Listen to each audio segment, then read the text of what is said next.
सर्वांना जय तुलसीराम.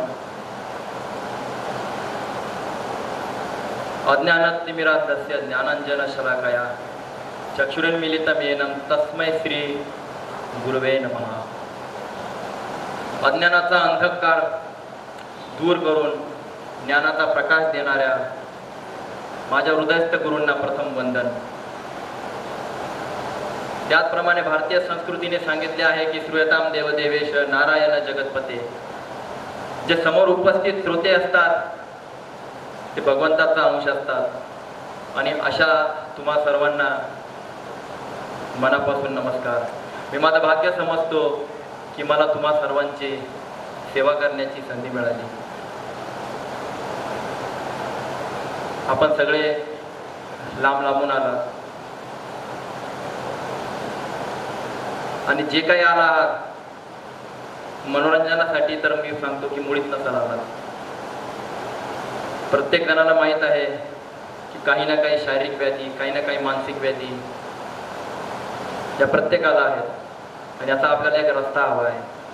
तो पण प्रभू रामचंद्रांनी जगून दाखवलेला आहे, गीता उपनिषदांमध्ये आहे. तो रस्ता आपल्याला समजून घ्यायचा आहे. त्यासाठी आपल्याला निवांत वेळ द्यायचा आहे. किमान 1 ते 1.5 तास आपल्याला शांतपणे ऐकायचे. कारण जे काही मी समजावणार आहे हे कुठल्या शैक्षणिक अभ्यासक्रमामध्ये नाही आहे. हे आपल्या ऋषींचा रस्ता आहे. हा संतांनी समजवलेला आहे, हा जगून दाखवलेला आहे त्यांनी. म्हणून आपल्याला शांतपणे ऐकायचे. कारण मी नेहमी सांगतो का आपल्या कुठल्याही आजारामध्ये आपल्याला पार्टनर नाही आहे. एकदा का ICU मध्ये ऍडमिट झालो त्यावेळेस फक्त देवच आठवतो. त्यावेळेस आपलं पद, प्रतिष्ठा, पैसा, ज्ञान आणि अहंकार काही कामाला येत नाही. त्यावेळेस फक्त रडणं असतं आणि भोगणं असतं, याच्यापेक्षा वेगळं काहीच नसतं. आपण आयुष्यभर धावतोय, कुठं थांबायला तयार नाही. आणि मग तो निसर्ग, तो देव बरोबर थांबवतो. कोरोनामध्ये सगळ्यांनी अनुभव घेतला. गरिबापासून श्रीमंत, डॉक्टर पासून साधू सैतान, भारतापासून अमेरिका, संपूर्ण मानवसृष्टी थांबवली, डिस्टर्ब झाली. पण एकही पशु डिस्टर्ब नाही झाला. कधीतरी विचार करा, पंचतत्वांनी आपण पण बनलोय आणि पशु पण बनलाय. पशु का नाही डिस्टर्ब झाला? याच गोष्टी आपल्याला समजून घेण्यासाठी निवांत वेळ द्यायचा आहे. बस आज आपण स्वतःला वेळ देतोय, एवढाच विचार करा. आज आपल्याला स्वतःला वेळ द्यायचा आहे. 2 लाकूड तोडे होते.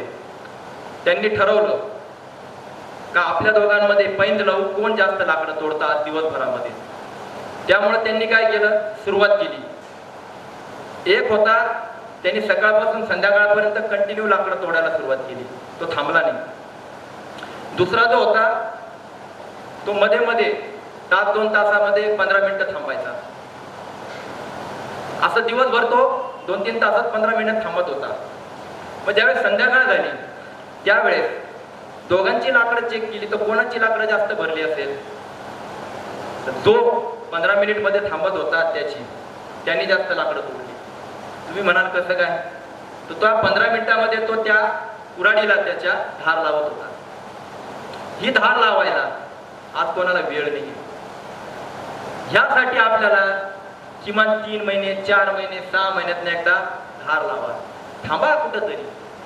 शेवटी प्रकृती इंडिकेशन देते वारंवार. भांड भरलंय, खाली करायला कोणाला वेळ नाही. 3-4 महिन्यात एकदा थांबू नाही शकत आपण. बिन ब्रेकच्या गाड्या झाल्या आपल्या. बिन ब्रेकच्या गाडीवरती घरातली कुठली तरी व्यक्ती बसेल का? अशी गाडी धोकादायकच, ती कुठंतरी ऍक्सिडेंटच करणार आहे. सेम आपल्या जीवनाचं हो राहिले. आयुष्यभर फक्त पळतोय, धावतोय आणि 75% पैसे डॉक्टरला खर्च करतोय. माझं म्हणणं आहे का त्यांना खर्च करा, पण तुम्हाला काही रिझल्ट मिळू द्या, तर खर्च करण्यामध्ये अर्थ आहे. बिन ब्रेकच्या गाड्या प्रत्येक घरात बघा. गाडी मर्सिडीज आहे पण टायर पंक्चर, अशी अवस्था आहे. सगळं आहे आमच्याकडे.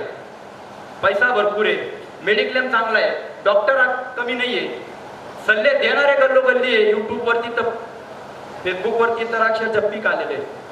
सगळं काही आहे, तरी सुद्धा स्वास्थ्य किती जणांकडे? विचार करा. एवढं सगळं असताना सुद्धा स्वास्थ्य किती जणांना मिळतंय? आज परिस्थिती काय? भारतामध्ये जर विचार केला तर डायबिटीजचे पेशंट 12 लोकांमागे एक पेशंट आहे. भारताला डायबिटीस मध्ये जगामध्ये दुसरा क्रमांक आहे. बघा कुठे आपण. कॅन्सरचं प्रमाण भारतामध्ये 9 लोकांमागे एक आहे आणि त्यात महाराष्ट्र जो आहे तो दुसऱ्या क्रमांकावर आहे. सगळ्यात जास्त वाईट परिस्थिती सांगतो तुम्हाला, डिप्रेशन, अनिद्रा, याच्यामध्ये भारत जगामध्ये पहिल्या नंबरला आहे.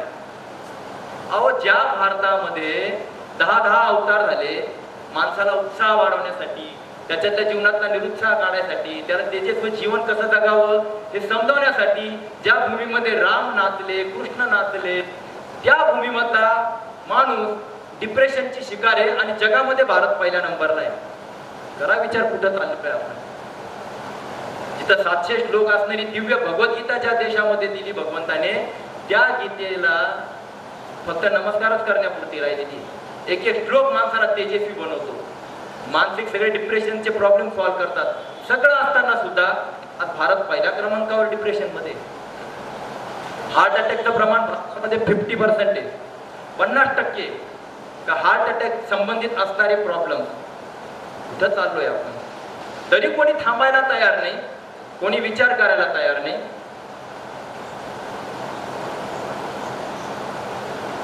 हार्टचे ऑपरेशन करणारे डॉक्टर 40-45व्या वर्षी स्वतः हार्ट अटॅकने जाऊ राहिलेले. ही परिस्थिती आपण पाहतो. जिम ट्रेनर दुसऱ्यांना योगा, जिम वगैरे शिकवणारे रील पाहिले आपण, व्हिडिओ पाहिले आपण. जिम करताना अटॅक येऊन गेले. 30 वर्षाचा जिम ट्रेनर. अशी कितीतरी उदाहरणं आपण पाहतोय. चालता बोलता माणूस जाऊ राहिलेला आहे. काय कारण असेल? कधीतरी विचार केला? वेळ नाही. कारण प्रत्येकाला पैशाची घमंड, ज्ञानाचा अहंकार आणि एक विपरीत ज्ञान. मला काही होणार नाही, माझ्याकडे पैसा भरपूर आहे, डॉक्टर चांगले ओळखीचे. अरे बाबा, तुझ्या डॉक्टरांची बात करतोय, ते डॉक्टर स्वतः गोळ्या खातात.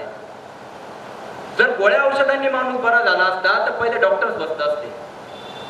आज प्रत्येक क्षेत्रामध्ये तुम्ही बघा, डॉक्टर तुम्हाला काही ना काही गोळ्या घेताना दिसतील. माझ्याकडे MD डॉक्टर अपॉइंटमेंट घेऊन येतात. पण गोळ्या औषधांनी जर माणूस बरा झाला असता तर पहिले डॉक्टर स्वस्त असते. जर ज्ञानाने प्रॉब्लेम सॉल्व्ह झाला असता, आज तुम्ही बघता एखाद्याला विचारा, मला सर्दी झाली तर 10 जण 10 सल्ले देतील. तू काय घे, अमुक घे, तमुक घे, त्याच्या मागे काही शास्त्र नाही. एवढे सल्ले देणार आहे. साधू संत महात्मे यांना आपण म्हणू परलोकाचं ज्ञान आहे, परंतु आज बिस्लरी शिवाय पाणी पित नाही येते. त्यांच्या दर्शनाला लाखो लोक गर्दी करतात, कारण आमच्या जीवनामधले त्रिविध ताप निघून जावे, महाराजांची नजर तुमच्यावर पडावी, याच्यासाठी लाखो लोक गर्दी करतात. आणि तेच महाराज अशा आजाराने ग्रस्त होतात का शेवटी भगवंताला सगळे फॉलोअर्स प्रार्थना करतात, आमच्या महाराजांना बरं कर. पण ज्ञानाने फायदे झाले असते, साधू संत महाराज पहिले बरे झाले असते. आज ते सुद्धा काही ना काही आजाराने ग्रस्त आहे. माझ्याकडे भारतामधले कितीतरी साधू संत महंतांचे नंबर्स आहे, जे आपलं डाएट आता फॉलो करतात. पैशाने स्वास्थ्य मिळालं असतं तर पहिले मायकल जॅक्सन स्वस्त असतात. आज एकही पैशावाला आजारी नसतात. मायकल जॅक्सन पैशाची गमेंट होती, 150 वर्ष जगणार होता. त्याचं म्हणणं होतं मी 150 वर्ष जगल. 51व्या वर्षी अशी मौत गेला, महिनाभर एकाही डॉक्टरला कळलं नाही याला नेमकं झालं काय. 12 जिम ट्रेनर राहायचे रोज जोडीला जिम शिकवायला. 10 MD डॉक्टर बरोबर राहायचे. लॅबोरेटरी मधून चेक केल्याशिवाय जेवण करीत नव्हता. ऑक्सिजनच्या बेडवर झोपायचा. 25 माणसं अशी उभी ठेवली होती की बॉडीचा एखादा डॅमेज झाला तर याचा काढून लावेल, हा सगळा खर्च तो करायचा. एवढा पाण्यासारखा पैसा खर्च करणारा मायकल जॅक्सन अशा आजाराने गेला. कोणालाच कळलं नाही नेमकं झालं काय. निसर्ग आपल्या 4 पावलं नाही 400 पावलं पुढे. म्हणून मी सांगितलं, निसर्गापुढे आपलं काही चालत नाही. पैशाची काय बात. तो पैसा तिथंच बँकेत पडून राहतो, कामाला येत नाही. कारण देवाने स्वास्थ्याची गाडी फुकट, आपण उलट्या गाडीत बसतोय. एकही पशु स्वास्थ्यासाठी पैसे खर्च करीत नाही जितका आज माणूस पैसा खर्च करतोय. रिझल्ट सुरू आहे. एक्सरसाइज, व्यायाम भरपूर लोक समजावतात, हे करा, अमुक करा, तमुक करा. सोपं आहे बोलणं. मी सांगतो, व्यायामानेच जर फायदा झाला असता, रोग निघून गेले असते तर पहिले शेतकरी स्वस्त असतात. पहाटे 4 वाजेपासून संध्याकाळच्या 6-7 वाजेपर्यंत शेतामध्ये घाम गाळणारा शेतकरी व्यायामच करू राहिलाय. आपण ते 1-2 तासाचं कौतुक करतो, व्यायाम करतो आम्ही रोज. तो तर दिवसभर करतोय, वर्षानुवर्ष करतोय. पण आज गावागावात कुठे जाऊन बघा, असं एकतरी शेतकऱ्याचं घर दाखवा ज्याच्या घरामध्ये औषध नाहीये. प्रत्येक खरा घरामध्ये. मग ते तर चांगला व्यायाम करतात, एक्सरसाइज करतात. आज एक्सरसाइज करताना अटॅक येणारे कितीतरी आपण व्हिडिओ पाहतोय. अहो कधी करायचं आहे व्यायाम, कधी करा, पहिले फिट तर व्हा, पहिले फिट व्हा आणि मग फिट राहण्यासाठी व्यायाम करा. आज आपण फिट नाहीये, डॉक्टरही सांगता हलका व्यायाम करा. का? कारण आपण फिट नाहीये. मग फिट होण्याचा रस्ता दुसरा कुठला तरी असेल, याचा कधीतरी आपण विचार करतो का? हाच विचार आपल्याला करायचा आहे. मला शंकराचार्यांचा एक, श्रीमदाद्य शंकराचार्यांचा एक श्लोक आठवला. भोगानं भुगता वयमेव भुगता, तपोन तप्ता वयमेव तप्ता, कालो न यातो वयमेव याता, तृष्णानं जीर्णा वयमेव जीर्णा. आम्ही भोग भोगले नाही, भोगांनीच आम्हाला भोगले. मी जास्त मोठं उदाहरण देत नाही, फक्त चहाचं देतो ज्यांना चहा आवडतो. मी ज्यावेळेस सांगतो एक 15 दिवस तुम्हाला फक्त तुमचा चहा सोडायचा आहे, एक 15 दिवस, जास्त नाही बोलत मी. तरी लोक म्हणतात आम्हाला होईल का, जमल का? इथंच मी सांगतो का तुम्ही चहाचा उपभोग नाही घेतला, एक 10 रुपयाचा चहा मोठा झाला, तो तुमचा उपभोग घेतोय, तुम्ही लहान झाले. तुम्ही सांगा ना का ही वस्तू मी आज सोडली, भले मी 8 दिवसांनी घेईन पण आज नाही घेणार, तर तुम्ही उपभोग घेताय. म्हणून शंकराचार्य सांगतात का भोग तुम्ही नाही भोगते, भोगच तुम्हाला भोगतात. एक 15 दिवस नाही सोडू शकत मी, त्याच्यावर अध्यात्मात जात नाही. शेवटचं सांगतो त्याच्यातला शोक्त, तृष्णानं जीर्णा वयमेव जीर्णा. तृष्णा म्हणजे वासना. आमच्या वासना कमीच नाही झाल्या, आमचं वय वाढत चाललं, तोंडातले दात निघून चालले. आम्ही कवळ्या लावून खाणार पण आम्ही थांबणार नाही. अरे दात काढले म्हणजे आता भगवंत पण सांगतोय का पचवण्यालायक आतडे राहिले नाही, आता जास्तीत जास्त ज्यूसच पी, तरी आपण चावून खाणार. एक कुत्रा जो असतो हाड चघळताना त्याला असं वाटतं की याच्यामध्ये मला गोडवा मिळतोय, ऍक्च्युली त्याच्या टाळूला ते हाड लागून त्याच्यातलं रक्त निघत राहतं आणि त्याचंच रक्त तो पित राहतो. तसं आज आपलं झालेलं आहे. आपल्या वासनांनी आपल्याला जीर्ण करून टाकलेलं आहे, त्या थांबायलाच तयार नाहीये. मी म्हणतो नका थांबवू, पण कुठं कुठं ब्रेक तर लावा, कुठं तरी ब्रेक लावा. म्हणून मी सांगतो का रसाहार काय आहे, तर तुमचं खाणं बंद करणार नाहीये, तुम्हाला 4 पट खायला सांगणार आहे. पण ते खाणं खात असताना डोक्यावर ओझं नाही पाहिजे कुठलं. आज ओझं आहे, तुम्ही गोळ्या औषधांच्या कुबड्या घेऊन जाता. ती मी त्या काळा सांगतोय, गोळ्या औषधं गरजेचे आहे पण कधी? इमर्जन्सीला. रोज खाणार तुम्ही? डायबिटीजची, बीपीची, थायरॉइडची, कोलेस्ट्रॉलच्या रोज खाणार तुम्ही? या कुबड्या घेऊन जात नाही, बाकी काही नाही. आज तुम्ही ट्रिपला गेले फिरायला, 4 जण तुमच्या बरोबर आहेत आणि 4 जणांनी तुम्हाला डोक्यावर ओझं दिलं, तर तुम्ही काय एन्जॉय करू शकणार आहे त्या ट्रिपचा? तसं आपल्या आयुष्यामध्ये आज आपण या रोगांचं ओझं घेऊन जगतोय. मला बीपी आहे, मला डायबिटीस आहे, मला त्या थायरॉइड आहे, त्याच्याशिवाय होत नाही. सोडा, हे आजार नाहीये, हे फक्त सफाई करण्यासाठी थांबलेलं आहे तुम्ही, एवढंच. एक 15-20 दिवसात तुम्हाला कळेल का रे किती सोपं आहे. म्हणून सांगतो हा रस्ता फार सोपा आहे. तुम्हाला लाईफ एन्जॉय करण्यासाठी हा रस्ता आहे. तुम्ही आज ईट ड्रिंक करू शकता. ड्रिंक म्हणजे ते नाही, ड्रिंक म्हणजे रसाहार जे काही असते, ज्यूस किंवा जे काही चालतात कोल्ड्रिंक्स वगैरे तुम्ही घेऊ शकता.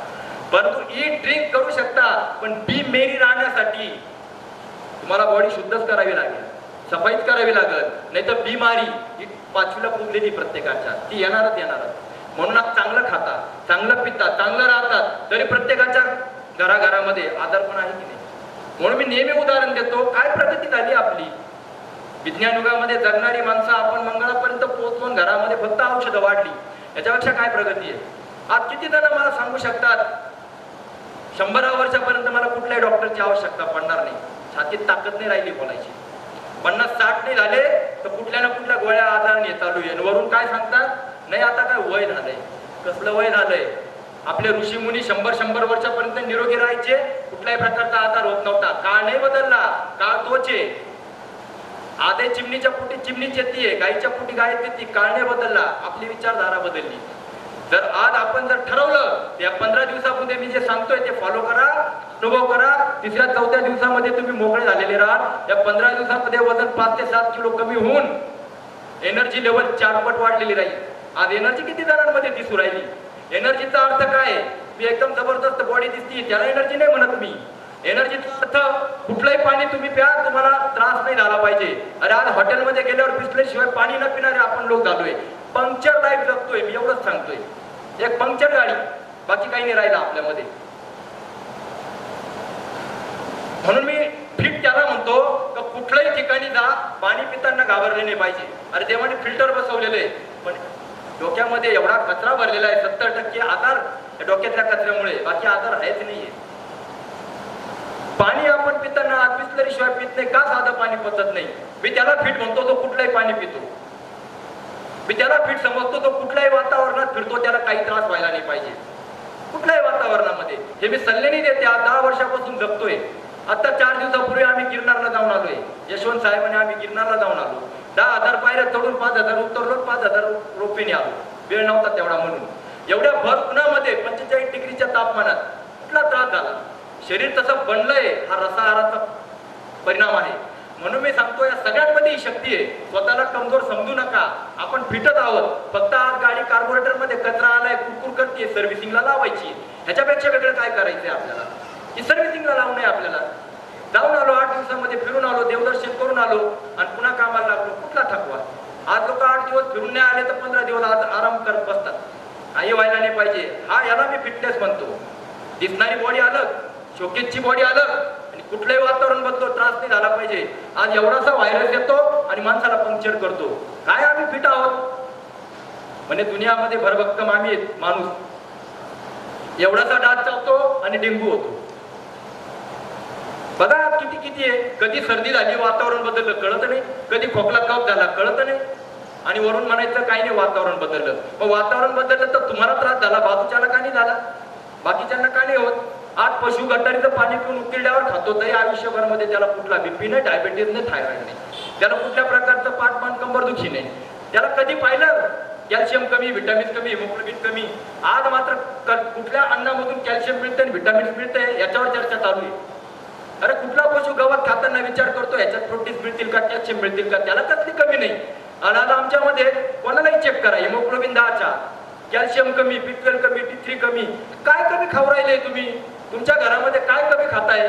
बरं पैसे कमी नाही तुमच्याकडं, अन्न भरपूर व्यवस्थित सगळं आहे, तरी सुद्धा हा प्रॉब्लेम का बरे? कधीतरी विचार करा. हे सेमिनार त्याच्यासाठी आहे, हे त्यासाठी आहे का इथून ज्यावेळेस तुम्ही जाल तर 15 दिवसामध्ये तुमचा जो फायदा झालेला राहील तो जगातला कुठलाही डॉक्टर करणार नाही. हे मी इथून छातीटोपपणे सांगतो. हे केवळ सल्ला नाही देते. कोरोनाच्या काळामध्ये घरी बसतो नव्हतो. 11 महिन्यात 118 गावं गुजरातमध्ये जाऊन आम्ही प्रबोधन करून आलोय. गावागावात जाऊन, हॉस्पिटलमध्ये जाऊन आमच्या हाताने आम्ही धूस पाजलेले. कारण आमच्या साधनेवर, आमच्या सिस्टमवरती विश्वास आहे. भगवंतानी सांगितलंय, अरे व्हायरस येतं, अँटी व्हायरस मी देऊनच ठेवलाय. भगवद्गीतेमध्ये 5000 वर्षापूर्वी. वेळ कोणाला वाचायला उठून पाहायला? 5000 वर्षापूर्वी भगवंतांनी सांगितलंय, तू घाबरू नको, असे फार व्हायरस येणार आहे, बिंदास राहा.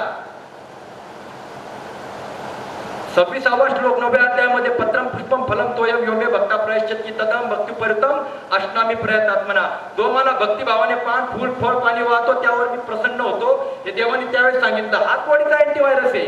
म्हणून मी सांगितलं कोरोनामध्ये एक तरी पशु डिस्टर्ब झाला, एक तरी पशु कोरोनाने मेला. इथं मात्र काय परिस्थिती मी त्याच्यावर बोलणार नाही. काय काय घडलेलं आहे आपल्या भोवती, ते काय खेळ होता का काय होतं त्याच्यावर मी चर्चा करणार नाही. मला एवढं सांगायचंय, कुठलाही व्हायरस येऊ, या हिरव्या पानांचा ज्यूस कधी अनुभवला? अरे तुमच्या घरामध्ये किचन मध्ये औषध आहे, तुम्ही घराच्या बाहेर शोधताय, कसं काय भेटल? जायचं मुंबईला आहे, बसले नागपूरच्या गाडीत, कसं काय स्टेशन येईल? स्वास्थ्याची गाडी मी मगाशीच सांगितलं देवाने फुकट दिली. कस्तुरी कुंडाला बसले, मृग धुंडे बन माझी, घट्ट घट्ट मी राम है दुनिया देखी नाही. अरे कस्तुरी मृगाजवळ राहते, ते जंगलामध्ये फिरतं. तशी आपली परिस्थिती आहे. आपल्या किचन मध्ये, घरात औषध आहे आणि आपण घराच्या बाहेर शोधतोय. हेच मी तुम्हाला समजवतोय. ह्या 15 दिवसाचा रसाळ जर तुम्ही इमानदारीने फॉलो करा तर तुमचा डायबिटीज असो, बीपी असो, वजनाचे प्रॉब्लेम असो, हातपाय, मानपाट, कंबरदुखी असो, नाही तर अजून काय तुमच्याकडे लिस्ट असेल ती लिस्ट सांगा मला, ते सॉल्व्ह होतील. पण यासाठी स्वतः मनाची तयारी तर करा. मनाची जर तयारी नसेल तर रिझल्ट कुठून भेटणार आहे? हे तुम्हाला स्वतःला करायचंय. मी नेहमी सांगतो का भगवंतांनी सगळं समजवलेलं आहे, फक्त करायचं आपल्याला आहे. अर्जुनाला सुद्धा तेच सांगितलं, उद्धरेदात मनात्मान आत्मान मांसा देत. बाबा तुझा उद्धार तुला करावा लागल. मग त्याला लढावं लागलं तर माझ्या रोगांविरुद्ध मला नाही लढावं लागणार. म्हणून सांगतो तुम्हाला, तुम्ही कितीही भक्त असा, देवाची कितीही भक्ती करा, पण देव भगवद्गीतेत सांगितलेलं आहे, माझं काम फक्त कर्माचं फळ देणे. कर्मण्येवाधिकारच ते मा फलेषु कदाचित. माझं काम फक्त फळ देणे. तू किती भक्ती करतो त्याच्यावर पाहून, तू अंगणामध्ये काट्याचं झाड लावलं तर मी त्याला आंब्याची फळं नाही देणार आहे, काट्याच्याच उगणार आहे. त्याप्रमाणे मी किती देवाची भक्त असो, भक्ती करो, सात्विक वागो, पण माझ्या शरीराला जर मी शुद्धी करायला वेळ देत नाहीये तर तिथे देव काय करणार आहे? तो तुम्हाला 10 वेळा इंडिकेशन देतोय सफाईचे, आणि आपण कधी करायला वेळ देत नाही. आणि मग आपण म्हणतो एवढं सगळं करूनही देवाचाच मागा लागतो. म्हणून हा रस्ता भगवंताचा आहे, हा नीट समजून घ्या. हा रस्ता कधी तुम्हाला कुठल्या प्रकारच्या व्याधीमध्ये जाऊ देणार नाही, त्याच्यातून बाहेर काढेल. म्हणून मी एन्जॉय करण्यासाठी हा रस्ता समजवतोय.